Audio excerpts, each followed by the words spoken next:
사랑하는 여러분, 우리가 아직 영적으로 자라지 않아서 미숙한 행동을 하는 경우도 있겠고요. 또 지혜가 부족하여서 또 육신의 생각에 기울어져 있어서 하나님께 근심을 드릴 때가 많이 있을 것이라고 생각합니다. 저도 그렇게 많은 시행착오를 겪으면서 여기까지 왔고 또 앞으로도 계속적으로 하나님이 주시는 지혜로 잘 살아내고자 하는 그런 소원을 많이 가지고 있습니다. 제가 여러분들에게 이 생활의 힌트를, 영적 힌트를 나눠주고자 저의 일상을 좀 자세히 나누는 것입니다. 그래서 여러분들도 구체적으로 영적 생활이 성장해 나가시는데 유익이 됐으면 좋겠어요. 저는 오늘 이제 계속적으로 요 며칠에 이 목사들의 안타까운 문제, 심각한 문제 이런 부분들을 나누면서 저도 모르게 자꾸 한숨이 쉬어져요.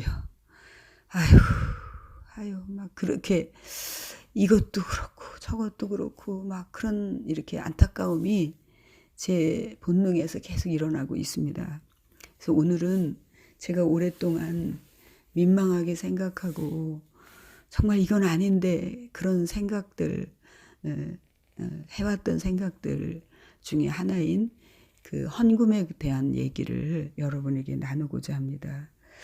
요즘에는 어떤지 잘 모르겠어요. 근데 오래전에 제가 기도원에 갈 때만 해도 부흥사들이 너무 말씀 중에 헌금 얘기를 하면은 하나님의 말씀과 전혀 상관없는 인간적인 얘기들을 막 할 때 너무 어렵더라고요. 뭐 누가 뭐 부흥강사에게 구두를 사주고 뭘 사줬는데 뭐 자녀가 어떻게 됐다는 둥, 뭘 팔아가지고서 집을 팔아가지고 이렇게 했는데 하나님이 어떻게 갚았다는 둥, 막 이런 얘기들을 막 쏟아내는데 너무 인위적인 것 같아서 너무 민망했어요. 물론 하나님은요 절대로 신세지는 분이 아니에요. 정말 하나님은 우리가 한 가지 드리면 몇 가지를 준비하시는 분인 건 맞아요. 그렇지만 하나님의 자세와 우리 자세는 확연히 달라야 되지 않습니까? 근데 그것을 대부분 그렇게 얘기하면 그것을 계산하고 한단 말이에요. 그럴 때 얼마나 민망하겠어요. 우리가 받은 게 하나님께 받은 게 너무나 큰데 당연히 해야 될 것들인데 그걸 계산해가지고 한다는 것 자체가 너무 하나님의 얼굴을 뜨겁게 하고 조금 생각 있는 사람들이 막 그런 얘기를 들으면 너무 얼굴이 뜨거워요. 또 하나님께서 우리에게 헌금에 대해서 가르치실 때 그렇게 가르치시지 않으셨어요. 감사한 마음으로 나누고 섬기라고 그리고 자원하는 마음으로 기쁘게 하라고 그렇게 말씀하셨어요. 여러분 제가 한 5년 전에 6년 전 가까울 때 제가 정말 저는 일반 목회도 너무 하는 거 부담스러워하고 그러는데 정말 하나님 강권적으로 그렇게 하셨다고 제가 이전 영상에도 말씀을 드렸잖아요. 이게 징징 울면서 따라간 거죠. 근데 어느 날 정말 생각도 못했는데 하나님이 신도시에 그 땅을 계약해서 성전을 치라고 말씀하셨어요. 제가 그런 성전을 짓고 멋있게 사람들에게 보이게 뭘 하고자 하는데 인간적인 야망이 들어갔다면은 제가 막 기뻤을 거예요. 그때부터 저는 근심이 시작이 됐어요. 나는 이거 아닌데 빨리 이 목회 그만 끝나고 빨리 고아원에 가서 애들 성경 읽어주고 밥 해주는 게 나는 너무 기쁜데 그렇게 하고 싶은데 이런 생각이 있는 사람으로서 그건 나한테 너무 근심이 시작이 된 거예요. 그런데 거부할 수 없는 하나님의 강권적인 이끄심이 있었고 그래서 저는 계약을 했다가 또다시 너무 부담스러워서 다시 해약했다가 이런 일이 있었다는 걸 전에 말씀드렸어요. 제가 오늘 말씀드리고 싶은 것은 그 과정이 아니라 이제 저는 우리 성도들에게 막 정식으로 헌금을 다 작정해라, 어떻게 해라, 그렇게 막 얘기한 기억이 없어요. 다만 제가 하나님께서 이것을 원하시고 너무나 확연하게 이 성전을 짓기를 원하시고, 아마 여러분들의 인생에 이렇게 건강한 교회를 하나 남기고 하나님 앞에 가는 거는 굉장히 가치 있는 일이다. 이 교회의 주인은 하나님이시고, 하나님이 이 교회, 이 많은 교회들 가운데 정말 건강한 교회, 본질이 살아있는 교회를 남기고 싶어 하시는데 그 뜻을 이루어드리자. 그리고 그 뜻을 이루어드리는데 여러분들이 최선을 다해서 기쁨으로 참여할 때 우리는 가장 가치 있는 일을 하고 하나님 앞에 가는 거라고 제가 그렇게 얘기했어요. 그랬을 때 우리 성도들은 자기 집 한 칸 변변히 가지고 있는 사람이 없었어요. 그런데 정말 그 나름대로 최선을 다하더라고요. 투룸에 사는 사람, 쓰리룸에 사는 사람은 줄여가지고 거기서 조금 하고, 이 액수는 별로 큰 액수는 아니었지만 그 성도의 수준에서는 최선의 헌금이죠. 전 재산인 것 마찬가지인 거죠. 그러면서 이제 또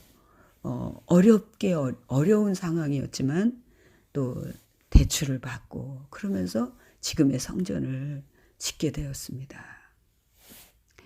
저는 하나님이 너무나 강권적으로 말씀을 하셔가지고 저는 하나님이 다 책임지시는 줄 알았어요. 그리고 이렇게 대출을 받아서 빚을 진다는 것이 저는 너무 그게 어렵더라고요. 근데 어느 날 하나님 이렇게 해야지 되는 거예요. 하나님 막 제가 그랬는데 하나님께서 어느 날 저에게 말씀하시는 거예요. 네가 가치를 어디에 두느냐에 따라서 네 마음이 달라지는 거라고. 네가 네 자식이 죽을 병에 걸렸을 때 수술을 하기 위해서 달러 빚이라도 내지 않겠니? 반드시 살려야 된다는 가치 때문에.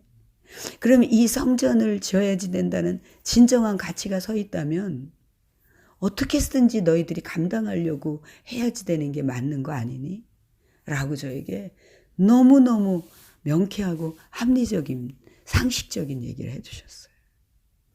그래서 제가 이제 금융기관에 가가지고 상담을 하니까 이게 대출의 대상이 안 되는 거예요. 그래서 뭐 제가 할 수가 없어가지고 그렇지만 정직하게 썼죠. 이 관계자가 그러는 거예요. 목사님 너무 정직하게 써오셨다고. 저희는 많이 안다고, 이게 많이 경험이 있어서 아는데 목사님 너무 정직하게 써오셨는데 정직하게 쓰셨기 때문에 이게 잘 대출을 해드릴 수가 없다고. 그래서 저는 뭐 세상 물정도 모르고 그러니까 여기 카이스트에 이 사람들이 지금은 이 공부하는 학생들이지만 이들이 반드시 갚을 것이고 이들이 장래에 이런 유능한 사람들입니다. 막 그런 얘기를 했어요. 그렇지만 그것은 현실적으로 잘 안 통하죠. 그러나 놀라운 하나님의 방법으로 이제 저희를 믿고 이렇게 대출을 내 길이 열리게 되어서 성전을 지었어요. 하나님, 제가 인간과의 약속을 절대로 놓치지 않게 해달라고. 그래서 지금까지 그 대출의 이자를 물고 그러면서 한 번도 금융기관의 약속을 어긴 적이 없어요. 하나님은 이 성전의 가치를 위해서 우리가 최선을 다해서 매달 정말 교회로서의 기본만 유지하면서 서로 자기가 안 보이는 거는 우리 성도들이 자비로 해놓으면서 그렇게 가지만 이 성전이 있어야지 되는 가치를 알기 때문에 그것에 대해서 왜 내가 이렇게 했는데 하나님의 복을 안 주셔, 이런 사람이 없어요. 그냥 그달 우리가 감당해낸 것을 감사하면서 가고 있어요. 그리고요, 놀라운 것은 그때에 그렇게 최선을 다해서 6년 전에 최선을 다해서 헌금했던 사람들이 우리는 계산해 본 적이 없는데도 다 하나님이 집을 주셨어요. 이거 지금 돈이 없어서 집 안 산다고 막 그러는데도 막 할 수밖에 없는 상황이 되어가지고 집을 사게 되었고, 그 집이 지금은 너무나 많이 집값이 많이 올라 버렸어요. 우리는 한 번도 그런 걸 계산하고 해본 적이 없어요. 그냥 이 땅에 교회에 건강한 교회, 본질이 살아있는 교회를 남겨야 된다는 하나님의 그 마음을 읽고 했는데 하나님이 그렇게 하셨어요. 사랑하는 여러분, 목사들도 제발 하나님의 얼굴을 깎아먹는 품위를 떨어뜨리는 그런 설교하지 마세요. 그냥 성경대로 가르치세요. 그리고 성도들은 그런 거 계산하고 하지 마세요. 우리는 영혼을 약속받은 사람들이에요. 그냥 하나님이 주신 거 이웃에게 나눌 수 있어서 감사하고, 또 교회에 드려서 그것이 또 이게 공동체적으로 흘러가는 거 감사하고, 그렇게 순수하게 사세요. 순수하게. 그렇게 사는 것이 하나님 앞에 대한 특별한 것도 아니고 기본적인 거예요. 제발 이 미숙한 생각으로 했던 목사들을 고치시기 바랍니다. 하나님 얼굴 뜨겁게 하지 말기 바랍니다. 그런다고 내는 게 아니에요. 그런 말 안 해도 성도들의 수준을 높여놓고 본질을 알면은 다 하게 돼 있어요. 우리 한국 교회의 종합적인 본질이, 수준이 높아지기를 축복합니다.